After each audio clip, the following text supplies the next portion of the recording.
Well, I'm not exactly sure how training camp is defined, but I'm told today's the last day, whatever that means. I guess last day for the fans. So major thank you to our fans for being here, braving the heat the last few days or weeks, and it's fun to have their energy. And every year, kind of have that season of the year when we can practice in front of them, and hopefully we can finish strong today with a great practice. It was a productive one yesterday, and because I'm not planning to play in preseason games and doesn't look like we will as starters, I think it's very important that we get a lot out of today, a lot out of yesterday, and a lot out of those two practices against the Titans. So really have to make this as game-like as possible today, and that's the plan. So take any questions you have. When you talk about making a game-like today, does that go down to having game plan anything, or is it just a matter of the way you execute in and out of the huddle? Probably more the in and out execution. I think it's play clock aware. I think it's situationally aware. Is it 2nd down and 6? Is it 3rd down and 1?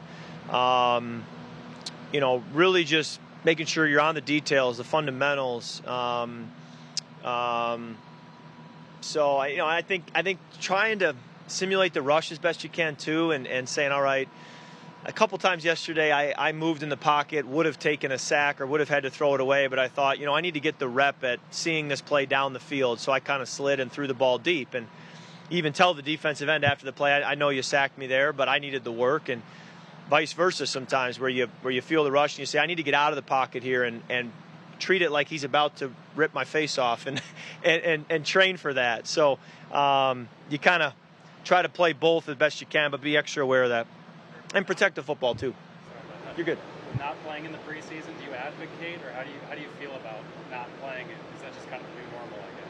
Yeah, it's as long as football has been played, in preseason football has been played. It's that conversation of would love to play, would love to get the work, would love to play with live bullets, as you say, and then also understand the risk that's involved and understand the rationale for not doing that. So there's an argument to be made on both sides, and whatever the decision that is made, whichever season it is, you roll with what's there, and you got to be ready week 1 regardless. I know week 1 went well for you guys last year, but if you could think back, did you feel sharp? Like, was there things that, I know I didn't play in the preseason that showed up in week 1? So I continue to go back to last year. Week 1 was, I think, a surprise to me with how well it went. We didn't play in the preseason. We were with a new system, a new coaching staff. There was a lot that was brand new, and we went out there as if we had been together for 10 years. Now, week 2 was a different story. So, we just understand that no matter what, we've got to get it done and play at a high level, not only week 1, but every week that follows. All right, he's headed the other way. How much time during the training camp have you watched Byron Murphy? I know you obviously with your guys, but just he's been on Justin a lot, and just curious what you've seen with him, and I don't know how much familiarity you had with him prior to. Yeah, I asked Justin his thoughts on our DBs, and the first name that he mentioned was Byron Murphy. Very complimentary. I think he's done a great job. I think he's a very natural nickel, which is a very important position more and more in this league. And, I think he's a smart player. First day I met him in the weight room in OTAs, I went right up to him and I brought up a play from 2021 in Arizona when we played them in the last drive of the game that I thought he made a break on the ball, and the ball got batted down at the line of scrimmage. But I said to him, if it hadn't been batted down, it might have been a pick 6 the other way. What do you think? And he said, absolutely it was. He said, I know the exact play you're talking about. So I said, yeah, sometimes the ball getting batted down is not a bad thing for me. But that play goes back to him being crafty and using his eyes to be able to read things and jump things. And I expect a big year out of him.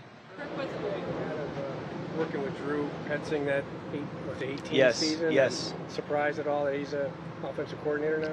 Yes, so he was our assistant quarterback coach that whole first season I was here, and then in late December when Kevin became the offensive coordinator, Drew was our quarterback coach. So for the last 3 games of the year, he basically was running the meetings while Kevin was putting together the game plan. So did spend a lot of time with him, love his football knowledge, and I love seeing coaches go on to greater roles of influence in this league. And I've seen it happen so many times going back to my rookie year with the people that were in that room in Washington that have now become head coaches, but you also see it with Kevin and with Wes Phillips. And Chris O'Hara was a quality control guy in Washington who's now our quarterback coach. And Nick Rallis, I remember, Arizona's D coordinator, I remember Sean Mannion and I would sit there at night and talk about Coach Zimmer's defense, and Nick would come in and we'd ask him questions, and at that time he was basically quality control on defense. So to see coaches move up in this league is always exciting, and I think you take pride as a player in saying,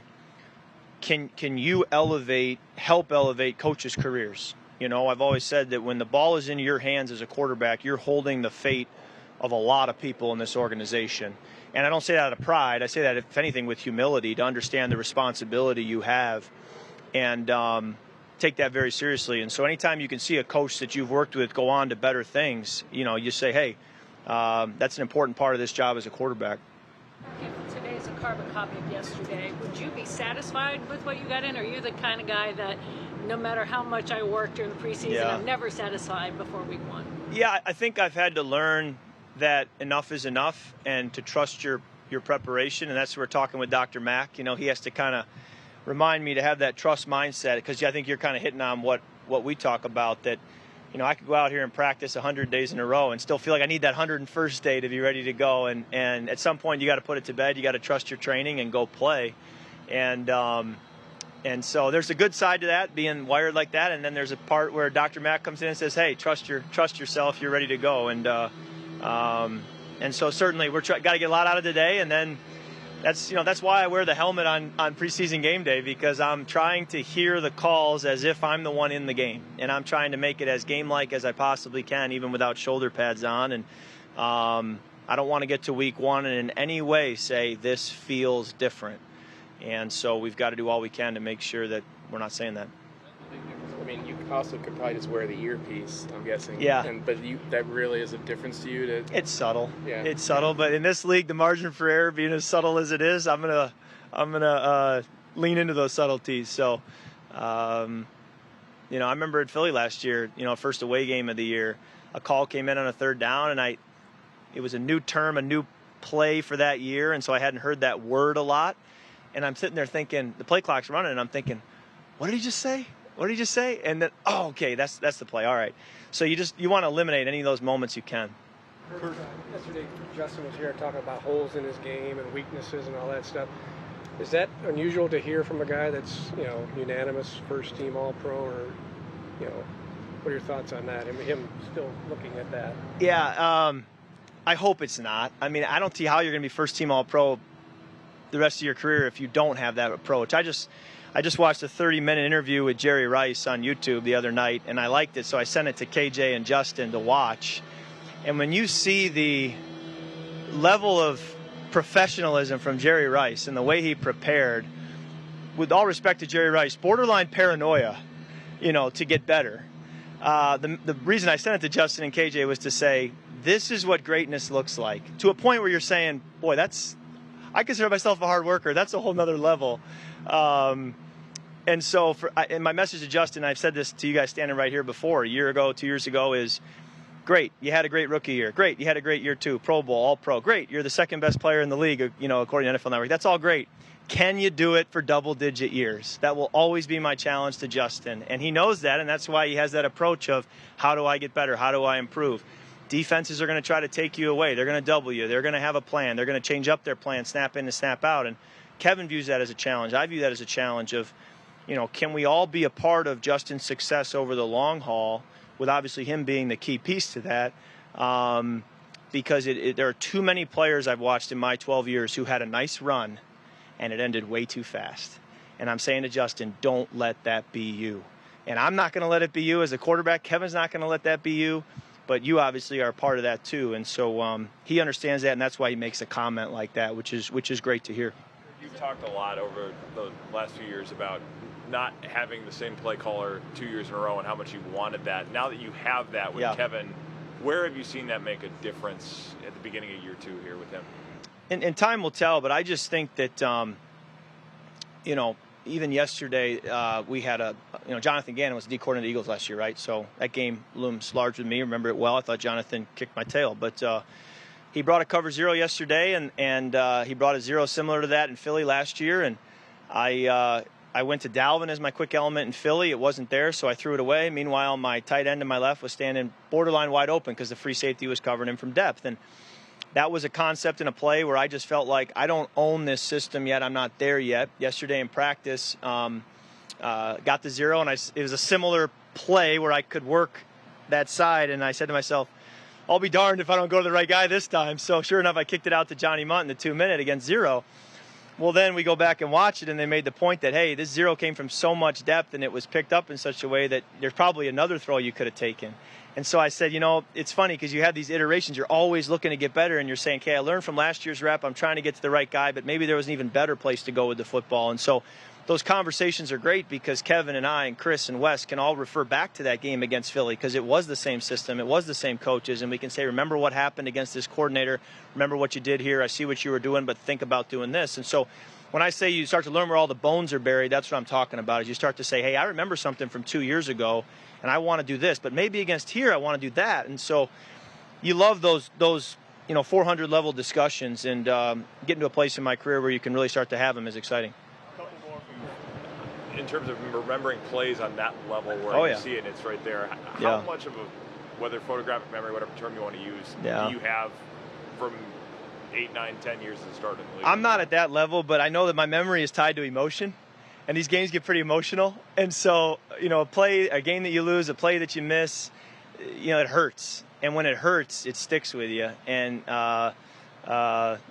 seeing JG yesterday, as their head coach, you kind of have that PTSD of like, doggone it, like I hate that that's on my resume, that game's on my resume. There's nothing I can do about it now, but certainly on yesterday's practice, today's practice, you can move forward and improve upon it, and so that's kind of where my mindset is. Kirk, you mentioned Jerry Rice. Is there a player that you fashion your mental and physical after, or you blazing your own trail? I think you try to take from everybody you observe, and that's why Nick and I went and sat with some veteran QBs, retired QBs this offseason to try to say, what is your process? How did you go about it? What did you prioritize? What did you choose not to prioritize? And I just try to pull from, their comments and even from interviews you see and their habits and things. You just try to learn from what guys are doing well, and you'd be a fool not to, with some of the success the guys ahead of me have had, and to say, okay, how can I incorporate that? But then you also, like you were mentioning, have to say, all right, I'm Kirk Cousins. I'm not that person. So how does that apply to me, and how does that work for me in my game and in my system that I play in? So always finding that will be a part of playing this position. Kirk, the NFL dropped its commercials today on the Can't Make Stuff Up. I guess for you, especially after last season and just how some of the games went, how much fun was it to just sit there and kind of poke fun at that and do that with the other players too? It was good. I always run everything by my wife, right? So, a commercial opportunity will come in and I'll say, hey, here's the script, here's what I have to say, what do you think? And she'll be like, oh, that's corny, you can't do that. Or you can do it, but you got to rewrite the thing or whatever. So she looked at this one, she said, oh, this could be pretty good. This could be pretty good. So I knew that meant it has a chance. And filming it was fun, it was good. And I could, you do a million takes and then you never know how they're going to edit it. But anything with Keegan-Michael Key, I think, is pretty funny. So with him leading it, I think we had a fighting chance. I've been on for a few days. You look a little different. So this past month, thank you for the opportunity to lean into this. Monday was Mustache Monday. Okay, there's a cash prize for the best stash on the team, which Austin Slopeman won, and that will fund the O-line's snack habits in their meeting room, I was told. But just say come with whatever mustache you can, and I thought this was my best chance at a legit, good-looking, memorable mustache. But then we got to the end of Monday, and we felt like it was too quick to shave it off. So then Mustache Monday is quickly becoming Mustache Week. So I'm thinking I will probably be at the game like this, which I'm totally good with, but then it'll come off. But I have an appearance tomorrow at a car dealership, and I think I'm just going to own it. I think I'm just going to own it and just act, this is me, and we'll see how that goes. Julie doesn't like it. I told her, I just kind of looked like I was on the Oregon Trail. But she, she's good. She understands. So She understands Mustache Week needs to happen. And, it's been good enough. I think Jersey Day will circle back next mini camp. I think Mustache Monday will circle back next training camp, and we'll see what else we can add up ahead. So that's what someone said in there, when we were getting body work. They said, you kind of have the car dealer look right now. You could unbutton your shirt a little further and some chains, and it obviously fits. And next thing you know, you could sell some used cars. So we'll see. All right, thanks, guys.